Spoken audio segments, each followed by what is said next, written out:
Ladies and gentlemen who take time to listen to me, I want to say thank you very much for sparing your valuable time to watch these documentaries that I've been posting on the YouTube and TikTok.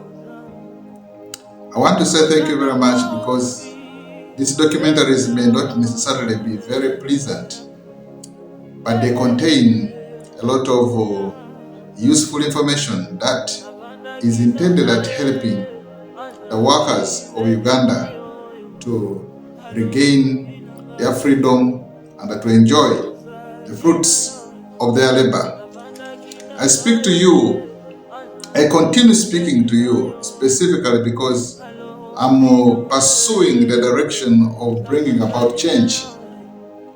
I think that there should be change towards helping the improvement of the working terms and conditions of workers of Uganda. But I also am well aware that this change is not going to come merely by those who are involved in the abuse and violations sitting in the boardroom somewhere to appear to be discussing the improvement of these working terms and conditions of service.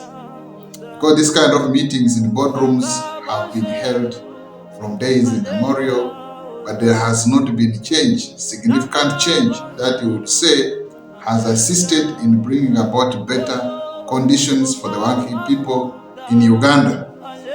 They seem to spend a lot of time talking, but very little in terms of doing that, is if any anyway. But in many cases, this talking is not followed by action.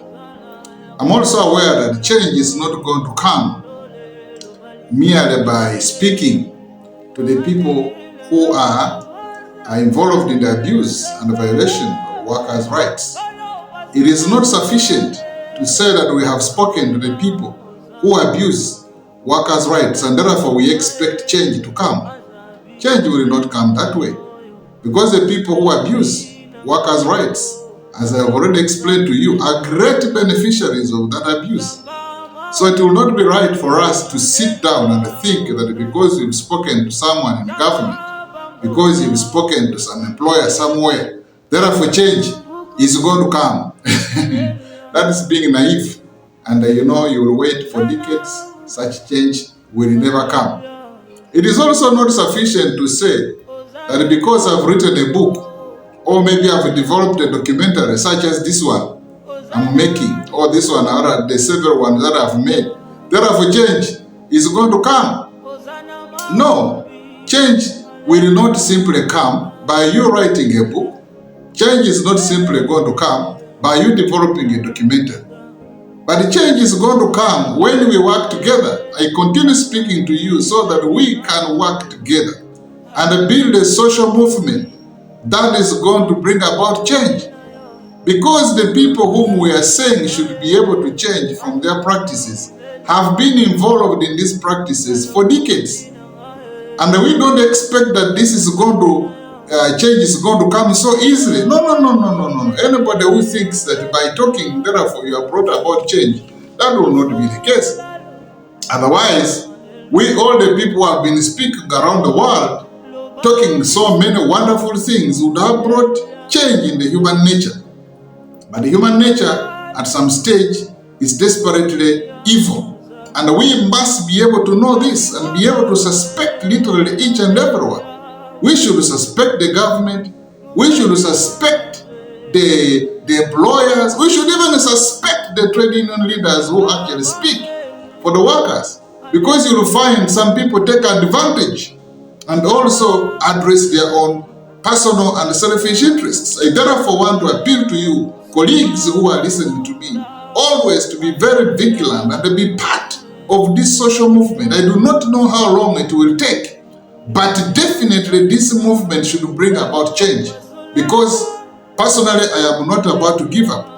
Because I cannot afford to see the state in which workers are and I settle. Because even if I tried to anyway, it will not be possible. I find it very hard. I find there is no peace in it. Therefore, I want to invite you to be part of this social movement. I want to invite you to join and continue subscribing to these videos. Not for commercial basis. I am not here to do business on social media. I am actually doing my work right now as I speak to you. I am doing my work. The organization I work for pays me. So you don't need to say now, let me join this so that I can help this man to make money. No, I want to invite you so that we can work together. Work together for the good of the workers of Uganda. Not only Uganda, but we are addressing these issues that are actually of a global nature. And the reason I'm telling you, colleagues who are watching me, especially the working people, all working people in Uganda should be part of these platforms. All working people in Uganda should be part of this social movement. Because it is only when we are together that we can be able to bring about change and be able to build a new culture that is going to bring about ethical conduct, commitment to the workers' cause, and that will be able to earn respect for the workers to be able to collectively bargain for their improvement of their working terms and conditions of service. I keep telling you that we should be able to suspect each and everyone, not just from nowhere. I want to take an example of history. Sometimes I do not know whether we have learned anything from slave trade. I don't know whether we have learned anything from colonialism. Or we are type of people who forget so easily. But I would want to remind you, colleagues who are listening to me, to remember certain facts in these two examples I'm giving you.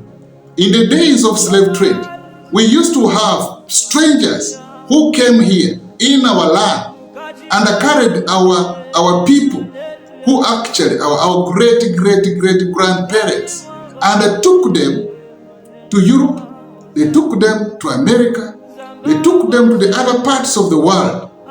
And when they took them there to serve as slaves. And the slaves were subjected to very inhuman conditions. I'm specifically talking about slaves because those slaves went there as workers. They went there to offer labor.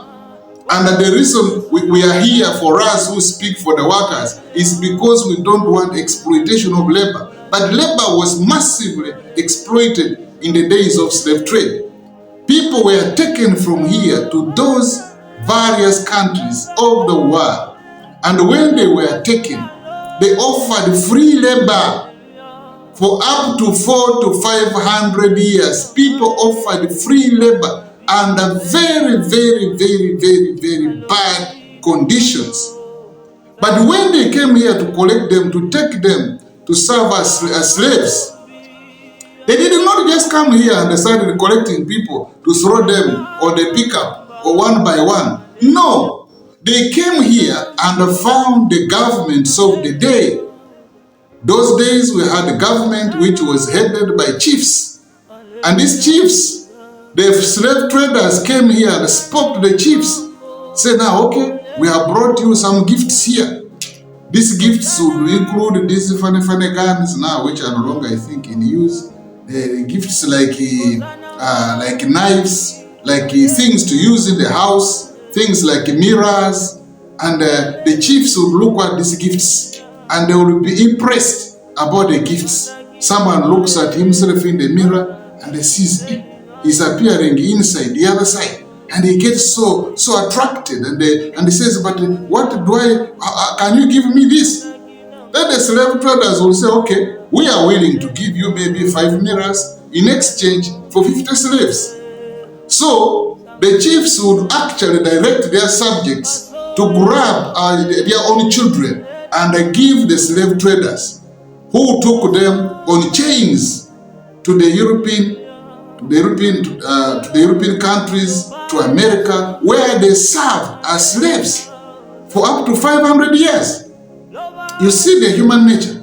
You see the reason why we should even be very suspicious of our own people. And the reason why we must be very suspicious of our own people is that, you see, those are the very people, the people who sold the slaves are our grandparents. So they have reproduced themselves. Those of us who are here today are as a product of those people who participated in slave trade. So these slave traders will take these slaves